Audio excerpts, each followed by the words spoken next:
بلاول بھٹو زرداری صاحب آپ کو شارٹ سنانا چاہ رہا ہوں ان کی گفتگو ماضی کی اور حال کی کہ پہلے وہ کیا کہتے تھے ججز کے بارے میں، آج وہ کیا کہہ رہے ہیں انہی ججز کے بارے میں جنہوں نے سو موٹو لیا اور یہ حکومت بنی.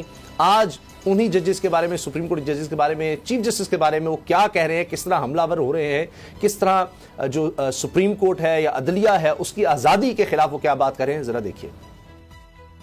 پاکستان پیپلز پارٹی سمجھتی ہے کہ 1973 کانسٹیٹیوشن ہمارا آئین بھٹو شہید کا امانت ہے. جب تک یہ ملک اس آئین کے تحت چلے گا تب تک عوام کو ان کے حق ملے گا. جب بھی اس آئین کو توڑا گیا تو نقصان ملک کا ہوا ہے. جمہوری راستہ ہے وہ یہ ہے کہ سپریم کورٹ نے فیصلہ دینا ہے. میں پاکستان کے عوام سے اپیل کرتا ہوں کہ آپ آئین کے ساتھ دے، جمہوریت کے ساتھ دے، اور ہم کسی کٹ پتلی کو، کسی غیر جمہوری شخص کو آپ کے حق پہ ڈاکہ مارنے کی اجازت نہیں دیں گے. اور ہم اعلیٰ عدلیہ کو کہنا چاہیں گے کہ جس طریقے سے اور جس انداز سے یہ فیصلہ لیا گیا ہے، ایک پریسیڈنٹ سیٹ کیا گیا ہے جس کی وجہ سے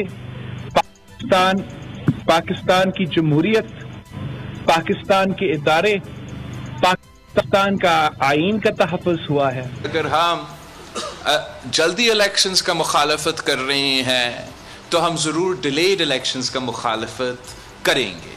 اور آگے جا کے اگر خدا نہ خواستہ کسی کا ذہن میں یہ آیا کہ وہ الیکشنز ڈیلے کروا سکتے ہیں اور پاکستان پیپلز پارٹی ان کا مخالفت نہیں کریں گے تو یہ ان کا غلط فہمی ہے. پیپلز پارٹی ہمیشہ اس بات کے حق میں ہے کہ الیکشنز ٹائم پہ ہو.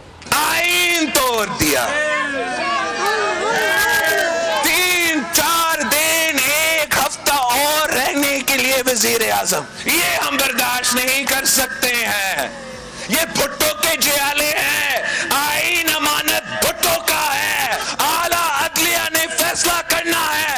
کیا وہ آئین پاکستان میں کوئی حیثیت ہے یا ایک کاغذ کا ٹکڑا ہے؟ اور اعلیٰ عدلیہ کا ذمہ داری ہوتا ہے کہ وہ آئین کا تحفظ کرے. اپنے آپ کو چیف جسٹس کہلواتے ہیں اور فیصلے جب لکھتے ہیں تو آئین توڑتے ہیں. ون مین ون ووٹ، جو ڈکٹیٹوریل اپروچ ہوتا ہے. چیف جسٹس کی مرضی قانون کیا ہے، چیف جسٹس کی مرضی آئین کیا ہے. یہ روایت ہم توڑنے جا رہے ہیں. جی فیصل چودھری آئین کی محافظ ہے اور اب کہہ رہے ہیں جی وہ توڑ رہے ہیں آئین کو. اسامہ صاحب، زرداری کی اولاد نے بھٹو کا نظریہ غارت کر کے رکھ دیا، انہوں نے اس کو اٹھا کے پھینک دیا ہے. میں اکثر یہ بات کہتا ہوں کہ افسوس یہ ہے کہ کوئی بھی والدہ پہ نہیں گیا، کوئی بھی والدہ کی سنت پہ عمل نہیں کیا. وہ تو لڑتی تھی، اسٹیبلشمنٹ کے سامنے کھڑی رہی، ایک نہتی عورت تھی. جس طرح سے اس نے صعوبتوں کو، مشکلوں کو، جیلوں کو فیس کیا، عام ورکروں کے ساتھ لڑائی لڑی. یہ تو پیراشوٹ ہوا میں اوپر سے. ان کی تو کیا جدوجہد ہے. بلاول نے زندگی میں کبھی کوئی کام کیا ہے؟ کبھی کوئی سیاسی کسی تنظیم میں کام کیا ہے؟ یہ تو کیونکہ ڈیڈی کے بیٹے ہیں تو اوپر سے آ کے بیٹھ گئے ہیں اور ڈیڈی کی خواہش ہے کہ ان کو پرائم منسٹر بنانا ہے. انہوں نے ہر وہ سیاسی اصول جو ہے بالائے طاق رکھ دیا ہے. اور مزے کی بات یہ ہے کہ لطیف خان کھوسا صاحب بھی کہتے ہیں کہ اصلی پیپلز پارٹی تو اقتدار میں ہے ہی نہیں، تو یہ نقلی پیپلز پارٹی ہے. صدیق جان صاحب، نقلی وہ 3 PPP ہے، یہ 4 PPP والی ہے. تو انہوں نے کہا اس کا انتخابی شان تھی کہ تلوار بتا رہے تھے. وہ کہہ رہے ہیں کہ وہ نہیں کر سکتی غیر قانونی کام. تو یہ پیپلز پارٹی جو ہے انہوں نے تو بے نظیر کی بھٹو کی جو نظریاتی سیاست ہے دفن کر دی ہے. یہ زرداری کی اولاد ہے، زرداری کی پیپلز پارٹی ہے. تو وہ پیپلز پارٹی اور بے نظیر بھٹو کی پارٹی تو ایک نہیں ہو سکتی. وہ نظریاتی تھی، یہ موقع پرست ہے. وہ ایک جدوجہد کی علامت تھی، یہ اپرچونسٹ ہیں. وہ ایک سیاسی کارکنان تھے، یہ اشرافیہ ہے، امیر زادے ہیں. وہ کارکنوں کے ساتھ کھڑی رہتی تھی، یہ کارکنوں کو مارنے والوں کے ساتھ کھڑے ہیں. تو فرق تو ہے. ٹھیک. اچھا صدیق، اس میں یہ بھی ایک عجیب بات ہے کہ پہلے ابھی زیادہ عرصہ نہیں گزرا، کچھ تو ماضی کی بات ہے، چند ماہ پہلے کہتے تھے کہ الیکشن ڈیلے کو ہم کسی صورت نہیں مانیں گے، ہو ہی نہیں سکتا. آج کیا ہو گیا؟ آج تو اس کے لیے پورا تن من دھن قربان کریں جی الیکشن نہ ہو جائے. دیکھیں، میں پیپلز پارٹی کے ایک بڑے عام رہنما کے پاس بیٹھا تھا تو میں نے ان سے یہ بات پوچھی. میں نے کہا نون لیگ تو چلے، ان کا تو ماضی ہے، ان کی تو سیاسی پیدائش جہاں سے ہوئی وہ سب کو پتہ ہے، ان کو کس نے گود میں بٹھایا، کس نے ان کو پالا پوسا، کون ان کے اقتدار میں لاتا رہے، یہ ساری چیزیں. آپ تو بڑے آئین کے ساتھ چلنے والے، آئین دینے کے دعوے دار اور آئین کے تحفظ کی قسمیں کھانے والے، آپ کو کیا ہو گیا ہے؟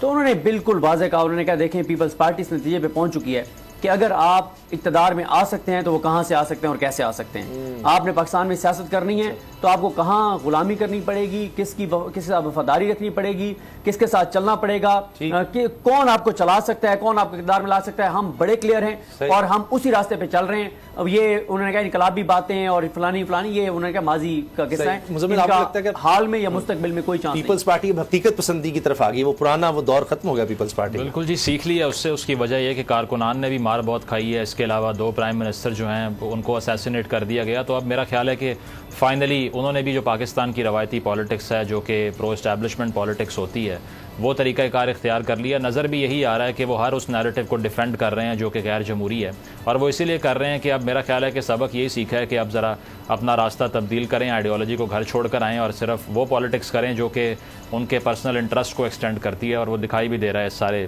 معاملے میں جو آپ نے سنوایا بھی ہے بلاول صاحب کو لے کے. صحیح. اگر آپ کو یہ ویڈیو پسند آئی تو سبسکرائب کریں اور بیل پر کلک کریں. تو نظر آ رہا ہے سامنے لکھا ہوا ہے ظلم مٹنے کے لیے 2 چیزوں سے مٹے گا بھائی. ایک عدل کی کرسی پہ جو لوگ بیٹھتے ہیں نا، وہ عدل کے حساب سے فیصلے کرنے لگے. دوسرا قوم نکل کھڑی ہو ظلم کے خلاف تو ظلم ختم ہو جائے گا. یا ان دونوں میں سے کوئی ایک چیز ہو جائے یا دونوں ہو جائے. اگر 420 کا مقدمہ تھا اس وقت عدلیہ میں جو لوگ بیٹھے ہوئے کیس دیکھ رہے تھے وہ پوچھتے نا یار چیٹ ہوا کون ہے. جب ان کو دکھتا کوئی چیٹ نہیں ہوا کیس ختم کر دیتے. تو ظالم ظلم کر ہی نہیں پاتا. 9 ججز نے نوٹ بیفور کیا میرے کیس کو یار، 1.5 سال چلا. شخصی ضمانت کا کیس، سیم کیس اسلام آباد میں کر دیا. ایک ہی الزام پہ 2 کیس ہو نہیں سکتے بھائی. مطلب 60 دن کا وقت ہوتا ہے. 102 دن کے بعد میں جیت گیا، کیس بری ہو گیا.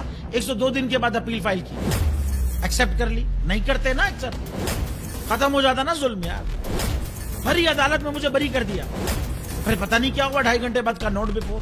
میں نہیں سنتا یہ کیس. کھڑے رہتے اپنے فیصلے پہ، مٹ جاتا ظلم. اللہ تعالیٰ نے بٹھایا اس ان کرسیوں پہ ان کو یار، یہ اللہ تعالیٰ کی طرف سے فیصلے کرنے ہیں. تو یا تو یہ فیصلے آئیں گے ظلم مٹ جائے گا، یا قوم کھڑی ہو جائے گی ظلم کے خلاف.